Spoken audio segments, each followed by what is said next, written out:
Horror, in my opinion, is something that is completely subjective, as what terrifies one person may barely cause a stir for another. With fear being shaped by personal experiences, cultural influences, and individual sensitivities, this allows for horror to be shaped uniquely by different people. And regardless of how people think horror should be, it still boils down to fear. Over the years, horror games have evolved through a wide range of approaches, from the eerie tension and the psychological dread of early survival horrors, to the intense jump-scare-driven experiences of modern titles, constantly experimenting with narrative, atmosphere, and player agency to tap into new fears. It honestly makes a lot of what we have today different. But what I can say is that it is incredibly difficult to combine genres with horror and make games that correctly use the elements from both genres simultaneously while one doesn't get completely overtaken by the other. A great example is romance and horror. These two are definitely very different, but putting them together and making them coexist evenly is very difficult to do. But Doki Doki Literature Club does this great.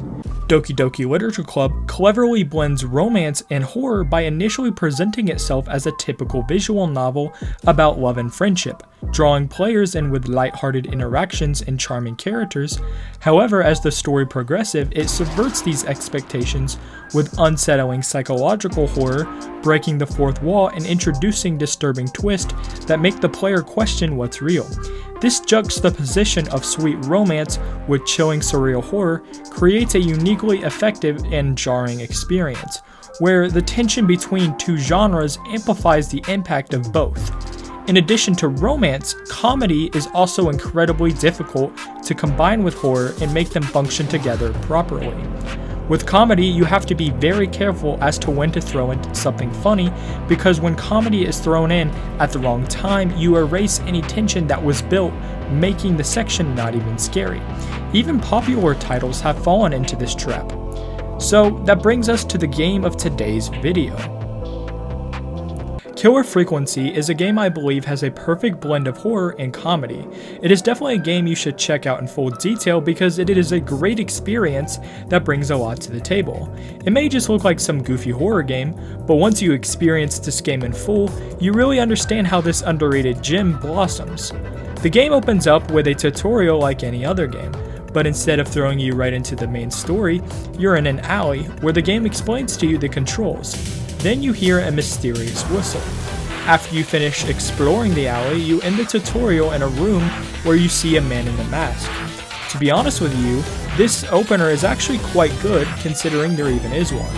And the game even shows us what the killer looks like, which is pretty cool considering how the game plays. But after the tutorial does end, you wonder what areas you'll explore and how you'll avoid the killer. But the game starts and does not have you do anything of the sort. You find yourself in a radio host room where you play as a guy named Forrest Nash, accompanied by a producer named Peggy. The game shows you how to play records, use the soundboard, throw tapes in, etc.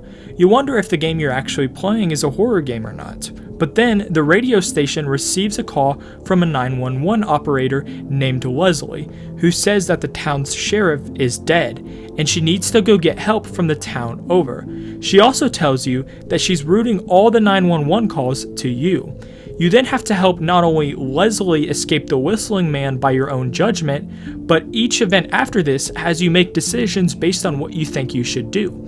Your job is to then help callers escape the Whistling Man in different ways and challenges. Now, I think this concept is something that is super interesting, being that you have the safety of the radio station, but the game sometimes makes you explore the station for different reasons, but you never really seem unsafe though.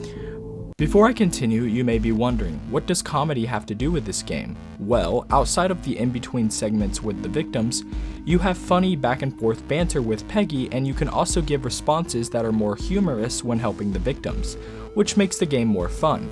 But doing so may cause the victims to die. You really get a freedom to say whatever you want to.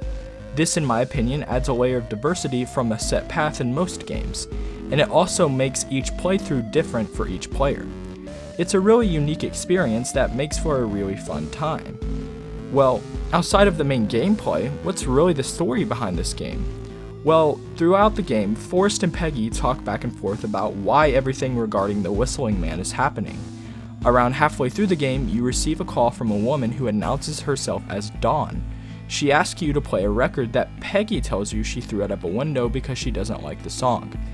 Dawn then tells you is that if you play that song, she can give you information on the Whistling Man, only if you play the song though. Forrest then goes outside to the area in which you first explored the game. After finding the record, you enter the building through the basement and find a secret room owned by Clive the janitor. Forrest and Peggy then discuss what they think is going on regarding the janitor and anybody else in the K-Fam studio. Forrest then goes back to the basement to explore. He finds a key to the basement storage. After exploring the storage, he learns of an autopsy from a man named George and how he was supposedly murdered, and Clive the janitor was hired to clean up this mess. From that point, we learn that Dawn is somehow connected to the Whistling Man, and start piecing together how everybody in the town somehow is connected to George's death. Toward the end of the game, not only does the Whistling Man's identity get revealed, but the mystery of George's death and how everything came to fruition. To end off, what I will tell you guys is this game is incredible and you really should check it out if you haven't yet. There is much more cool stuff in this game and you definitely should take a look, but for the sake of not revealing too much, I'll just leave it at that. But yeah guys, thank you so much for watching today's video. If you have any recommendations or want to see any specific other horror games, let me know down in the comment section below, and I'll see you guys in the next one. Stay awesome, God bless, and peace.